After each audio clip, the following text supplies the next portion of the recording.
என்னை மன்னித்து விடுங்கள் தாயே. மகா காளியே, உன்னை தேடி இங்கு வந்த சமயம் உன்னுடைய தீய சக்திகளால் பாதிப்படைந்த பாலகர்களையும் பிரபஞ்சத்தையும் காத்திருக்க இயலும். ஆனால் நீ உனது ஆணவத்தினால் அது எதையும் செய்யவில்லை. மகா காளியானவள் உன்னை விட உக்கிரமானவள். அளவு கடந்த வெப்பத்தை அவளால் உருவாக்க இயலும் என்பதை அறிய மாட்டாய். அந்த பார்வதியானவள் பிரபஞ்சத்தை சமநிலைப்படுத்துவதற்காக சீதலா மாதாவாகவும் உருவெடுக்க இயலும் என்பதை அறிந்து கொள். சீதல மாதா இனி இப்பிரபஞ்சத்தில் உள்ள அனைத்து ஜீவராசிகளின் சரீரத்தையும் குணப்படுத்தி விடுவார்.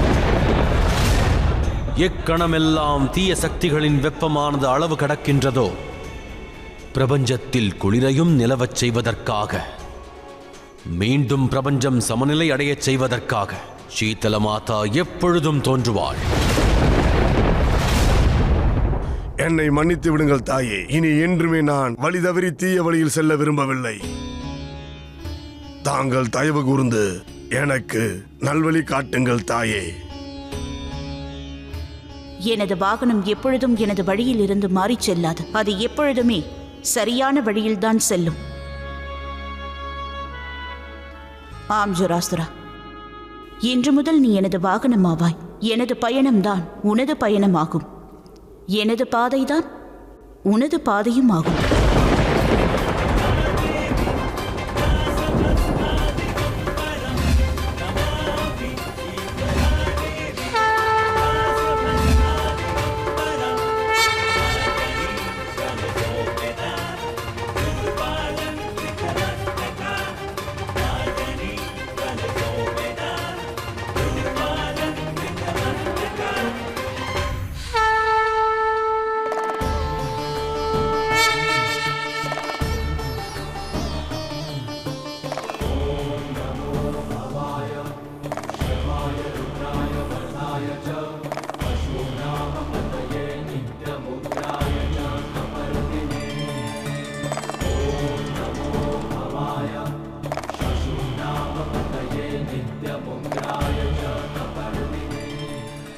நாராயணர் யோக நித்திரையிலிருந்து எழுந்து வரும் நேரம் வந்துவிட்டது.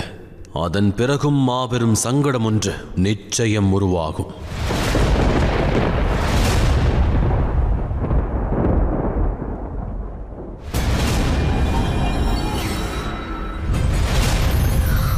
என்ன இது? இதற்கு முன்பு இவ்வாறு தோன்றியதே இல்லையே. இதற்கு அர்த்தம் என்னவாக இருக்கும்?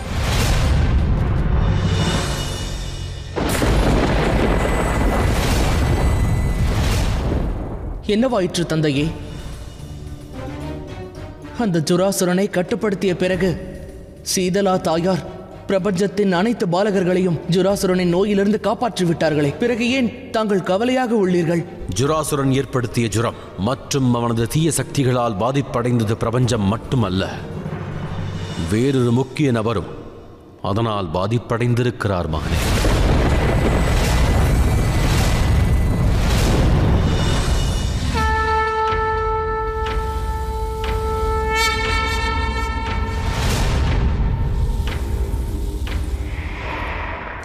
நாராயணரா?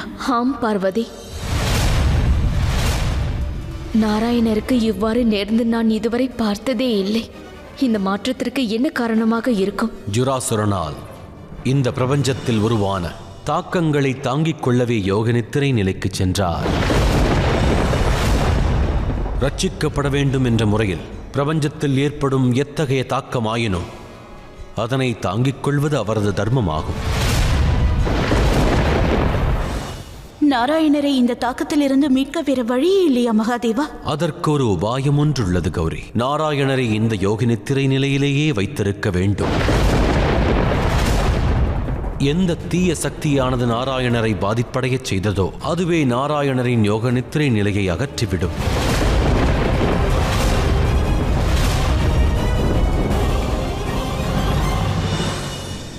ஒன்றை நினைவில் கொள் லட்சுமி தேவி, தீய சக்திகளை அழிப்பதற்கு வழிவகை செய்து நாராயணர் யோக நித்திரைக்கு சென்று விடுவார். அதே போன்று இம்முறையும் யோக நித்திரை நிலை அகலும் வரை நாம் காத்திருக்க வேண்டியது மிகவும் அவசியமாகும்.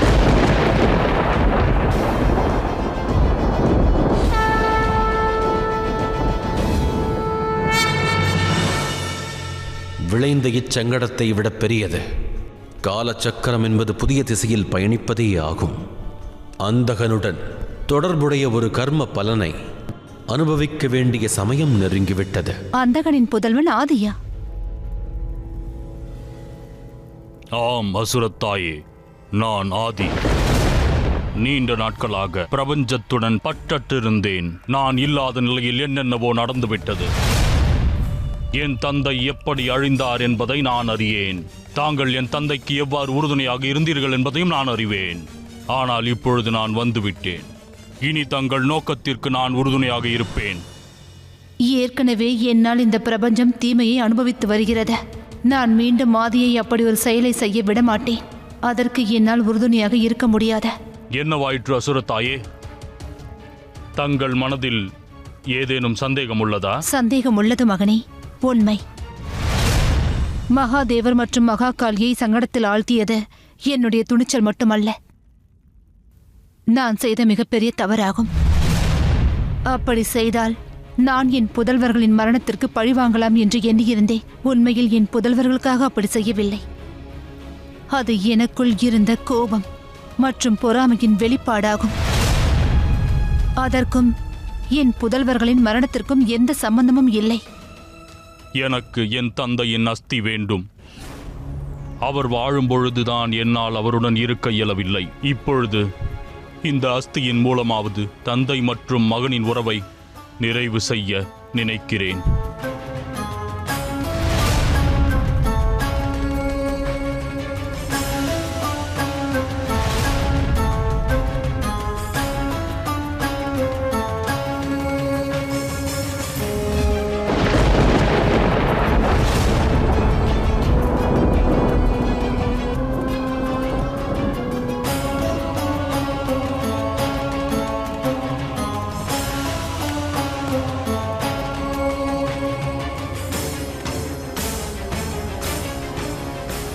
ஆதி, என்னை போல் உனது கோபத்தையும் வேதனையையும் உன் ஆயுதமாக்கி உன் அறிவை இழந்து விடாதே.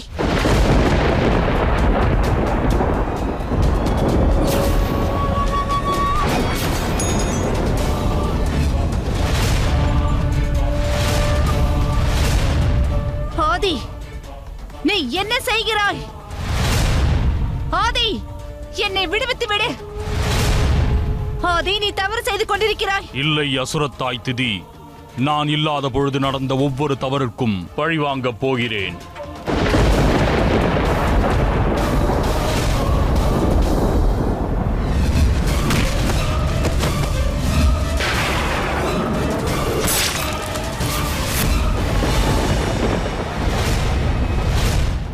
நான் என் தந்தையின் மரணத்திற்கு நிச்சயம் பழிவாங்கியே தீருவேன்.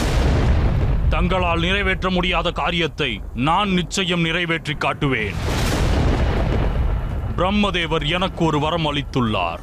அதை பயன்படுத்தி என்னால் இந்த பிரபஞ்சத்தில் எந்த வடிவத்தையும் எடுக்க முடியும். அதை மும்மூர்த்திகளாலும் கூட அறிய இயலாது. எனது தந்தையின் அஸ்தியின் வாயிலாக நான் கைலாய குடும்பத்தின் பலம் மற்றும் பலவீனத்தை பற்றி அறிந்து கொண்டேன். என் தந்தைக்கு மிகவும் பிரியமான வடிவத்தை நான் இப்பொழுது எடுக்கப் போகிறேன்.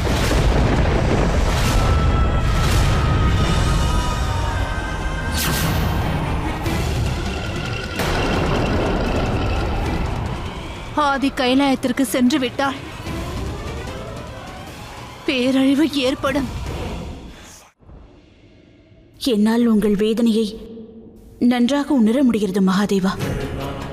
தாங்கள் வணங்கும் நாராயணர் துன்பத்தில் இருப்பதை தாங்கள் காண்பது தங்களால் தாங்கிக் கொள்ள முடியாதுதான். யோக நித்திரையில் இருக்கும் நாராயணரை பற்றி மட்டும் நான் கவலை கொள்ளவில்லை கௌரி. ஒருவேளை நாராயணரை எவரேனும் அந்நிலையை விட்டு அகற்ற முயற்சித்தால் பிரபஞ்சத்தில் சமநிலையற்ற ஒரு தன்மை உருவாகி மாபெரும் சங்கடம் விளையாது காரணமாகிவிடும்.